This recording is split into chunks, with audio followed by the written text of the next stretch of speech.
O filé produzido na região das Alagoas, ou das Lagoas Mundaú e Manguaba, já é patrimônio imaterial de Alagoas. Agora o bordado ganhou um selo de qualidade que prova a procedência e garante a originalidade do produto. Essa é uma boa notícia, principalmente para aqueles que vivem dessa arte. Existe há gerações e faz parte da identidade cultural do nosso estado.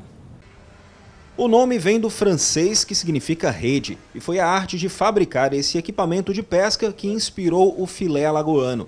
O bordado, feito na tela, foi uma fonte de renda encontrada pelas mulheres dos pescadores da região do Pontal da Barra, em Maceió. Técnica passada ao longo de gerações. Dona Lucy tem 76 anos. Aprendeu a fazer filé aos 5 com a mãe.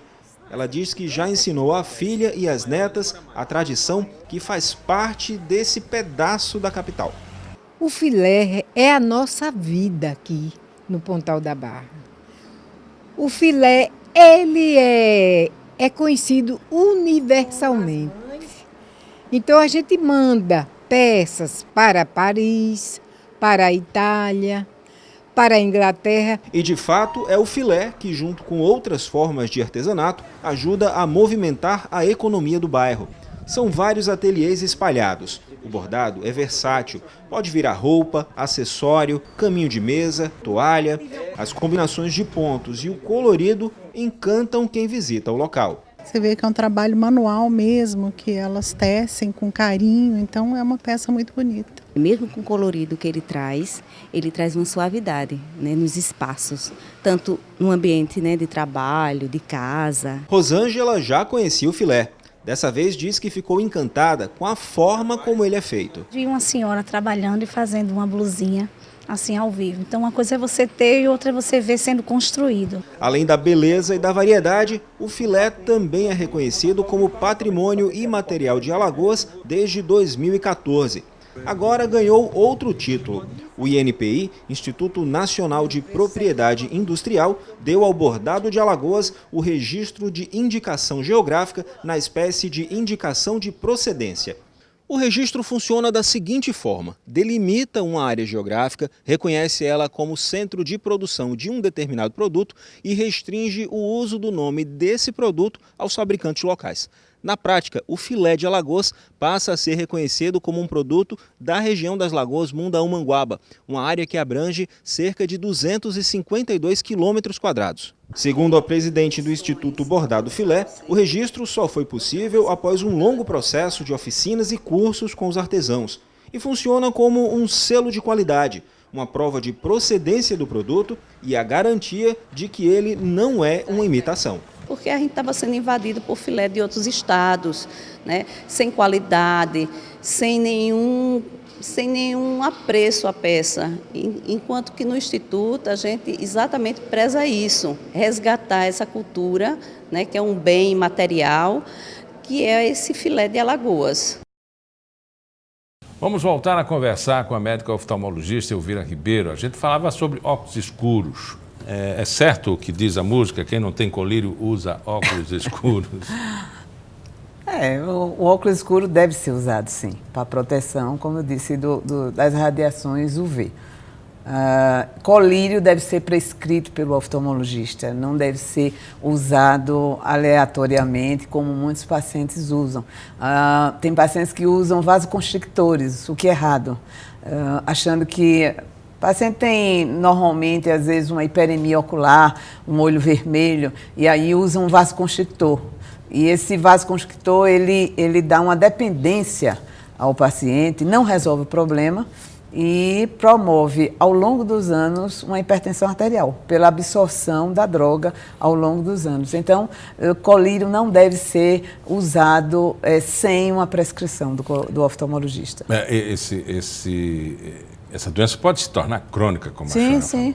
Sim, porque ele não vai, o paciente ele tem digamos assim, ele tem uma quantidade de vasos em maior quantidade na conjuntiva, então o olho é mais ou menos, é um olho mais vermelho, então ele tem um pterígio que promove uma hiperemia ocular crônica, e ele acha que pode resolver isso com o uso de vasoconstrictor, que automedicação que deu certo com alguém, né? É isso, e que promove um olho, digamos assim, esbranquiçado, mas é por alguns momentos. Isso vai se tornando, e ele vai cada vez usando mais esse colírio. E o que pode acontecer num caso assim? Pode acontecer que ao longo dos anos existe a absorção desse vasoconstrictor e essa dependência se torna crônica do paciente. É como se ele tivesse viciado numa droga qualquer, e ao longo dos anos ele pode levar a uma hipertensão arterial. Isso é hipertensão arterial do olho? Sistêmica. Total? Sistêmica, por absorção da droga. A hipertensão do olho tem algo a ver com a hipertensão arterial? Não. Não. A hipertensão... Nesse caso, sim. Não nesse caso também não. Isso aí são casos diferentes. A hipertensão do olho, a hipertensão ocular, ela é diagnosticada através do exame com a medida da pressão intraocular. É um dos sinais de glaucoma. Não só ele, mas existem outros sinais. E é como eu disse, o glaucoma é uma doença crônica silenciosa, em que o paciente não percebe. Ele vai perceber quando ele já está num estágio muito avançado e que a gente não tem muito o que fazer, porque ele é uma cegueira irreversível. Ele tem que ser tratado de uma forma precoce para que a gente esse paciente possa viver a vida toda com uma visão boa através do uso de colírios. Muita gente perde a visão porque demorou muito a ir no médico. Isso, né? muito. O Sistema Único de Saúde garante essa primeira intervenção médica, garante a primeira consulta. A gente tem realmente essa cobertura pelo Sistema Único?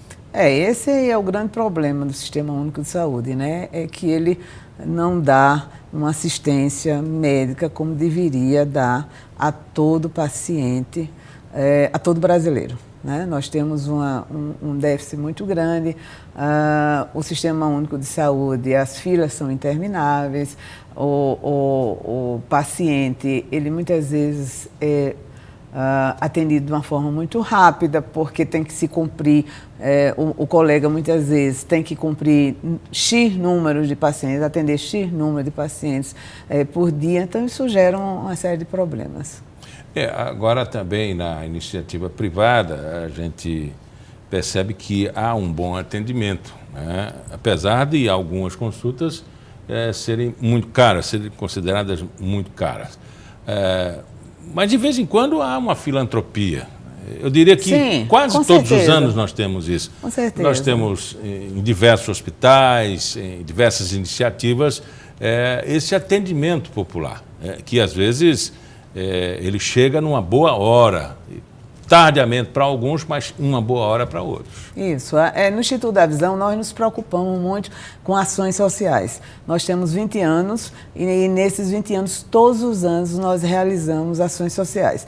Uma das mais importantes que eu considero são os Olhinhos Felizes. Olhinhos Felizes, nós atendemos a um público de escola fundamental, do primeiro ano fundamental, que visa detectar erros refracionais, ou seja, miopia, astigmatismo, hipermetropia, encontrados em crianças que prejudicam o seu desempenho escolar. Então, nós atendemos gratuitamente cerca de 300 a 400 crianças a cada semestre e buscamos isso em escolas públicas carentes, ONGs, né, organizações não governamentais, e atendemos essas crianças, são 14, 15 médicos, mas envolve mais de 80 pessoas e é de uma forma voluntariado, ninguém é obrigado a atender, mas desde a cozinha, desde a recepção, aos médicos, tudo isso é um voluntariado e envolve mais ou menos cerca de 80 pessoas. E ali a gente prepara lanches, a gente doa brinquedos, tem palhaço e tem a consulta oftalmológica. Então, essa primeira consulta, ela vai detectar justamente nessas crianças carentes algum erro refracional que possa ser corrigido com o uso de óculos. E nós temos também, é importante frisar, sempre a doação de uma ótica, normalmente a Fluluc, ela está, esse ano nós vamos realizar no dia 14 de maio essa ação, e a Fluluc já deixou isso claro, que vai doar aquelas crianças que realmente necessitam, porque não são todas que precisam do uso do óculos, a armação. E é por isso que essa ação social é muito importante. A gente não só faz o exame gratuitamente, mas a criança recebe também o óculos. Então, a partir dessa primeira consulta, os pais, a família vai estar atento que essa criança ela precisa realmente desse óculos para ter um bom desempenho escolar. Respeitando a singularidade do ser, mas de quanto em quanto tempo é necessário o paciente procurar o médico para renovar, por exemplo, o óculos dele? Ele vai sentir isso, a criança vai sentir isso, o adulto vai sentir isso? Não, na verdade, deve ser feito isso uma vez por ano. Na criança, mais cedo, a cada 6 meses, é importante esse acompanhamento. E no adulto, pelo menos uma vez por ano. Muitas vezes você não percebe, mas é como eu disse a você, é no exame do óculos que a gente detecta outros problemas oculares. Nem sempre há indicação de óculos, não é? Sim, nem sempre. A partir dos 40 anos, praticamente todas as pessoas usam óculos, porque quem já usava, o míope, por exemplo, vai continuar usando. E quem nunca usou óculos, depois dos 40 anos, nós temos a chamada presbiopia, que é a visão cansada, digamos assim, de uma forma mais leiga, que é aquela visão que o paciente precisa para ver de perto. Mas é como eu disse a você, Miguel, é importante que antes disso ele faça seu exame, mesmo que ele nunca precisou de óculos, nunca teve nenhum sintoma. Porque muitas vezes é um paciente que precisa ser acompanhado porque tem um histórico de antecedentes familiares de glaucoma, ou é um paciente diabético que está começando a sua vida diabética e precisa desse acompanhamento, ou um paciente que tenha precise que vai desenvolver um problema na córnea. Então, todos esses pacientes, eles são diagnosticados no exame oftalmológico. Pode regredir algum problema na visão?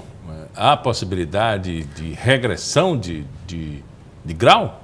Regressão de grau, não. Ele vai, por exemplo, o míope, ele às vezes diminui um pouco depois dos 40 anos, mas é muito pouca coisa. O hipermétrope, a criança nasce, na maioria das vezes, ele é hipermétrope. É normal que isso aconteça. E aos pouquinhos vai normalizando essa hipermetropia até não precisar mais de acompanhamento. Mas, dependendo também do grau. Isso tem relação com o grau. Se for pouca coisa, pode regredir. Se não, normalmente não. Conversamos com a doutora Elvira Ribeiro, oftalmologista. Muito obrigado pela entrevista. Eu que agradeço. Muito obrigada. Pauta Especial fica por aqui. Amanhã a gente volta a se encontrar às 11h30 da manhã. Lembrando que às 7 da noite tem reprise. Até lá.